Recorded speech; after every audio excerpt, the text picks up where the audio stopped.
higher ed will never be the same again.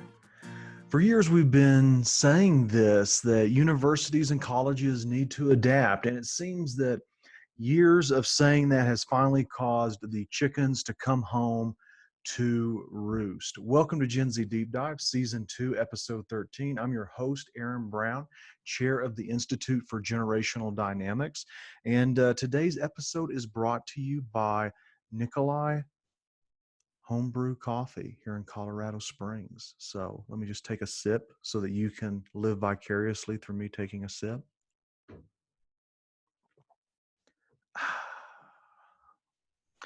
Well, the question is, will colleges and universities be around this fall for Gen Z aged college students? According to an article at the Morning Chalk Up, some might be, some might not be.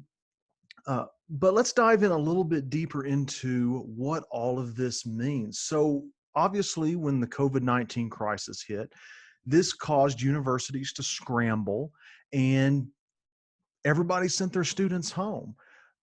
Not only did they send their students home, but many universities, not all universities, gave refunds for room and board because they could set up online learning modules for students to continue their semester, but room and board, which is where universities really make their money. A lot of people don't know that, but about $10,000 to $15,000 or the tuition money is almost a wash for universities. And so I'm obviously giving you some little secrets that universities don't want you to know, but most of that is a wash for them. And so really where they make their money is on expensive room and board packages. So universities scrambled, they sent their students home, they shifted classes online, they purchased software, they trained professors who didn't know how to use Zoom to use Zoom. Shoot, we were all learning Zoom, right, during the COVID season. But at the same time, colleges were tacking on these new expenses. And like I said, it was the refunding of room and board. University of Michigan, they estimate they will lose up to $1 billion by end of year 2020. And many other institutions, and this is just a prediction on my part, if you are a private institution like private private Christian universities or just private in general, I would say if students don't come back this fall, expect those universities to shutter. They need to be open. They don't work with large budgets like the University of Michigan, and they don't have the margins that other major universities have. So expect those universities to shutter if they do not open this fall.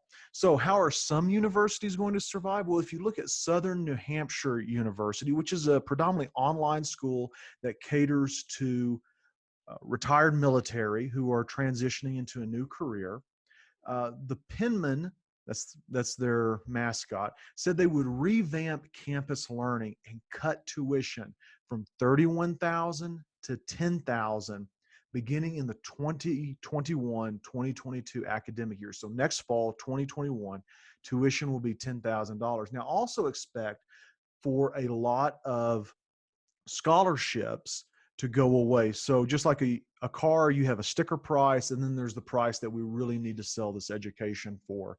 And they are going to probably cut a lot of scholarship opportunities and just keep a $10,000 baseline.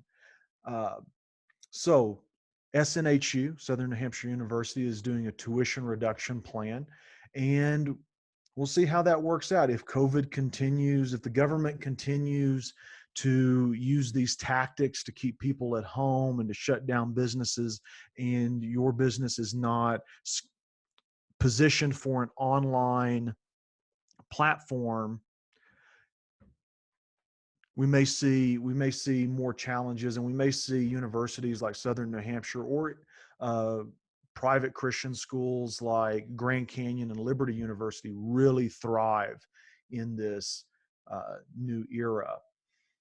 So all courses are going to be online with SNHU, but they're not the only ones. So we've got Arizona State University. They've created a series of 3 what are called teaching and learning modalities that provide students options across their learning experience. Uh, Bottom line, while some schools are devising creative workarounds, this is bad for higher education. George Mason University economist Tyler Cohen writes that the crisis threatens the financial model that has sustained many schools and will force some to downsize, cut programs, or go out of business altogether. Again, this will affect private Christian universities more than other universities. There are other universities that are not private that have already shuttered, but we're seeing massive layoffs with these other private Christian schools. So this fall, universities may lose their most reliable revenue stream without the room and board. And some universities are offering admission deferrals or waiving deposits and fees to incentivize students to commit. And college deans are exploring paths for international students to study online their first semester. So many universities saw international students as the new frontier, the untapped market. So a lot of universities went to Asia, which is one of the wealthiest demographics for a university to pursue. But now that could be even changing, especially if Asia continues to lock down. Where most people think South Korea has done a tremendous job of getting the COVID crisis under control, they eventually just end up with a new outbreak every few weeks if you've been following the news. Also, South Korea is a big brother state. So if you don't mind your civil liberties being violated, then yes, South Korea has this totally under control. If you think that you shouldn't have the government tapping your cell phone and getting, following you around, yeah, it's great. It's just great. So international students contributed an estimated 45 billion to the U.S. economy in 2018, and studies show immigrants' presence in graduate programs increases patent output. So those are, some things to think about. And after canceling spring exams, SAT and ACT will slowly resume later this year. So, there are students who in the spring were getting ready to take those SAT, ACTs to get into a university, and they didn't get to take them. So let's see, just any other thoughts around colleges and universities. So, uh, you know, you want to have a blast. You're not having a blast right now. Universities fuel income through sporting events, professors who consult for local industry, research centers that attract high skilled talent, and businesses on the receiving end of employee and student spending. And some of these things may just continue to slow. Uh, and on the flip side of that, many cities count on the universities in their city to increase the economic engine. So there's one city in Midwest America. At one time, that Walmart was the most profitable Walmart, either in the state or in the region, because a university was right across the street from them. What we also may see, and I think a lot of students should do this. I am a college professor. I teach finance. I teach management. Um, Several subjects online, but I'm also a big proponent of high school students taking a gap year. Why do I think that? Well, one, don't I don't think students should necessarily go into college not having an idea of what they want to study. I think that's one thing. The bigger issue that I place at number two is young people are growing up more slowly today. Now, people don't like to hear that for whatever reason. They think, oh, they just need to grow up. Well, the reality is parents and our society fostered an institution for young people to grow up more slowly.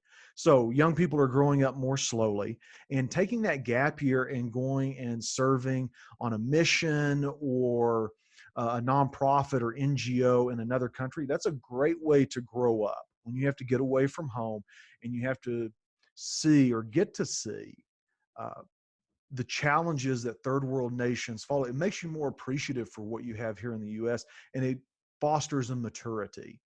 I even think working for a year, going and getting real world experience working at Target or Walmart or some other retail outlet is a great opportunity for young people to grow up a little bit quicker when they're growing up more slowly.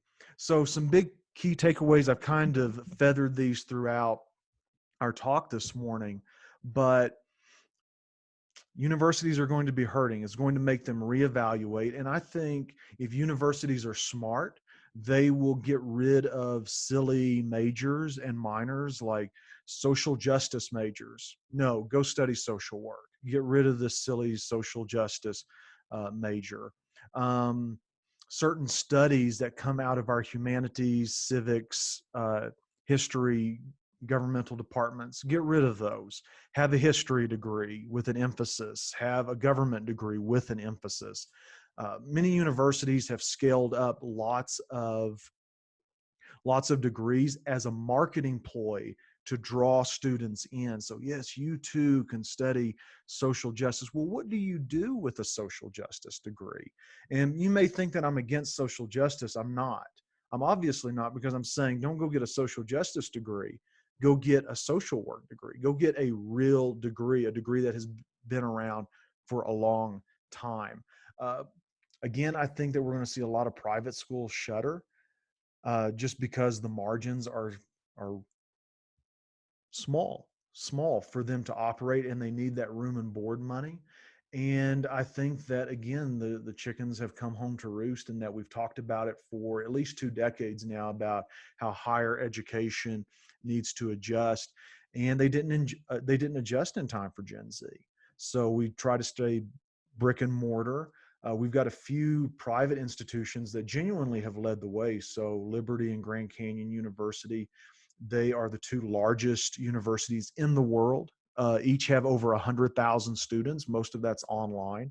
And they have adjusted. Western Governors University, which was probably about 8 states here in mountain country, that the governors got together in the 90s and said, hey, let's make a way for working adults to get their degree. And they've done a phenomenal job. They have amazing enrollment. And so we're just going to see all these other universities that hung on to an old model uh, fade away. Well, I'm Aaron Brown, chair of the Institute for Generational Dynamics. Thank you so much for being with us today. And if you have any questions, always feel free to hit me up on my email, aaron@draaronbrown.com. And that's just draaronbrown.com. You can also reach me on Twitter and Instagram. I'm much quicker with Instagram than I am Twitter, but my handle for both is the @IGD_Aaron Brown. And it was great hanging out with you this morning.